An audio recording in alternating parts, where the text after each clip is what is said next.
Hello and welcome to the Import Export Hub channel. Bogdan here, your host for the next couple of minutes. And guys, in this video, I'll give you 5 products that are worth considering importing from Spain and for which Spain has a strong competitive advantage, at least from my personal and biased point of view.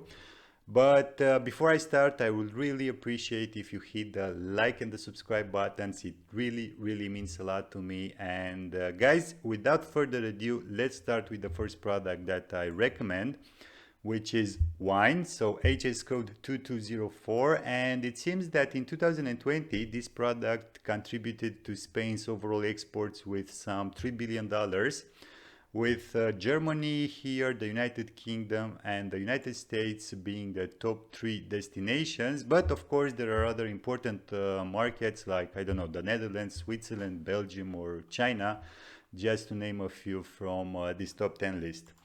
Overall, in 2020, the exports were down 0.24% compared with the figures from 2019, which is quite good, somehow resilient given the circumstances of the pandemic, of course, and the related problems.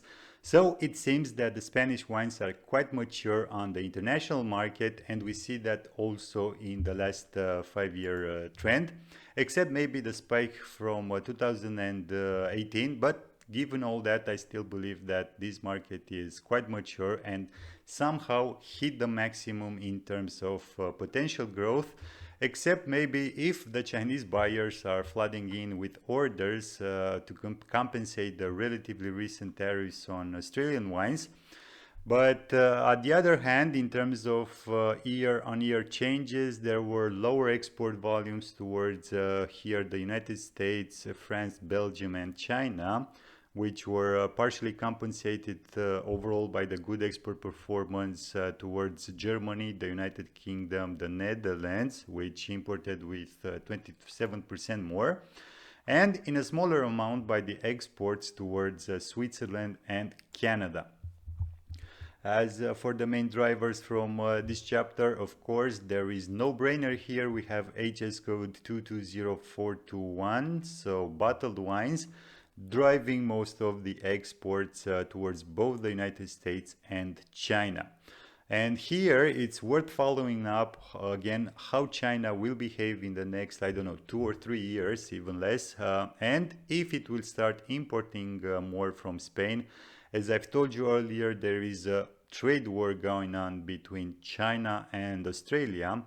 And the wine sector in Australia is heavily affected by this trade war. And that's why I think that the Chinese buyers will have to source from somewhere else, at least until these tariffs are lifted.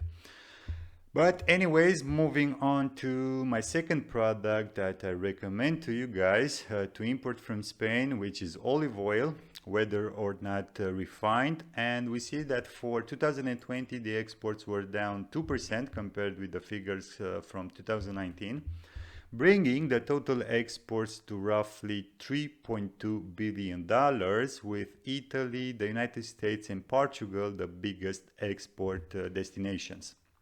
But there are other like, I don't know, the United Kingdom, Japan or Brazil, again, just to name a few from this top 10 list. This is also a mature market, if you ask me, a lot of competition and price pressure, but nonetheless there are opportunities if you manage to find a small supplier flexible enough to penetrate new markets.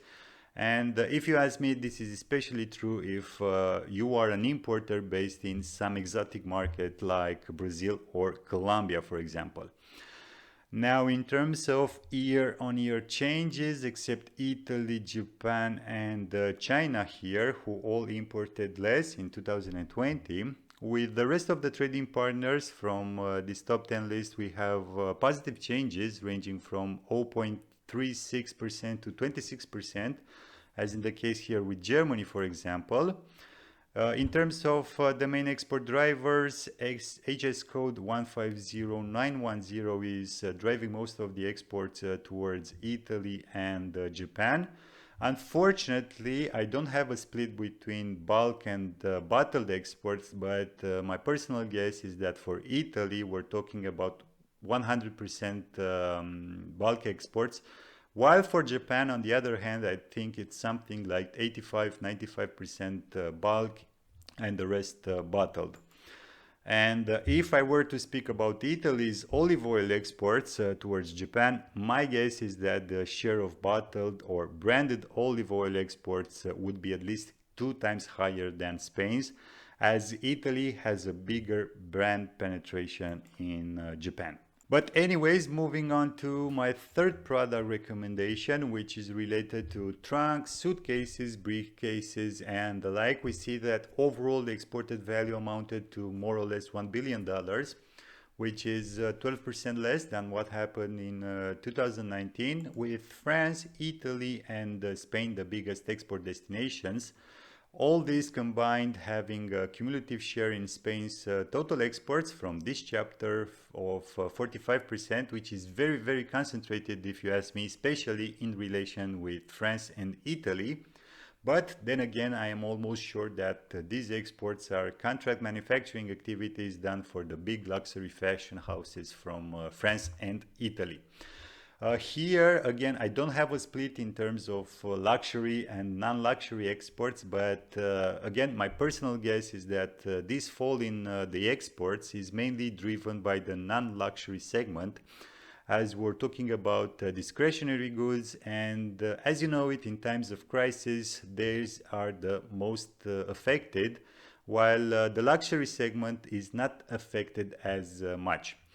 Now, in terms of year-on-year changes, we see here a lot of red, ranging from, I don't know, -3% to -22%, as is the case with United States. But there are some positive changes, like the exports towards Japan, Hong Kong, China, and Poland. Again, limiting myself to these top 10 trading partners. As for the main driver from this chapter, for both Hong Kong and the United States, we have HS code 420221. So basically, we're speaking here about leather handbags. And guys, with this being covered, I will now move on to my fourth recommendation, fourth one, which is leather footwear. As here too, Spain has a strong competitive advantage and a highly skilled manufacturing base. As expected, because of the discretionary nature of the products, correlated with the fact that people, let's face it, stayed more at home in 2020. The exports were also down in 2020 compared with the figures from 2019. 19% in relative terms, while in absolute terms we have here more or less $1.4 billion worth of exports. Here, France, Germany, and Italy are the top three trading partners, but there are other important ones like, I don't know, the United States, China, or Belgium.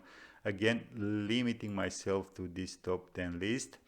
And as in the case with the handbags exports, which was the previous chapter, this too is heavily concentrated, the top 4 export destinations making up for 48% in terms of cumulative exports, while the top 10 partners make up for roughly 74%. As for the year-on-year changes, and again limiting myself to these top 10 trading partners, except with Poland, who imported almost 11% more. With the rest of the trading partners, we see big contractions, both in absolute and relative values, ranging from minus 0.73% to minus 37%, as in the case here with the United States. In terms of the products that drive most of the exports from this chapter, for both Germany and Poland, we have HS code 640399, so leather footwear. And guys, bear with me just a little bit more. With this product being covered, I will now move on to my fifth and last recommendation, which is coming from chapter 1704. So sugar confectionery not containing cocoa, including here white chocolate. And we see that although the trend in the last 5 years had an upward trajectory. In 2020, the exports shrunk with more than 6%, bringing the total exported value to almost $569 million, with the United States, France, and the United Kingdom being the biggest export destination. My guess is that the market is not yet 100% matured. There are lots of opportunities to find the small or medium Spanish exporters. So this is why I recommend this sector, especially if you're based in the United States, South Korea, or Canada and want to, I don't know, diversify your portfolio with some European sugar confectionery brands. Now, in terms of year-on-year changes, there were a lot of contractions, especially with France and Germany here, if I am considering only the absolute values. But there were also positive changes who somehow dampened the contraction of the exports, especially thanks to the good export performance towards the United States. As for the main drivers from this chapter, for both the United States and South Korea, we have HS code 170490, so basically sugar confectionery, excluding here the chewing gum. And guys, with this being said, these were the 5 products that I recommend to take into consideration if you're working in these particular fields and I don't know, you want to source them from Spain. Thank you all for watching. I really hope that you've enjoyed it. Don't forget to hit the like and the subscribe buttons. And as usual, until next time, keep your business safe. Thanks.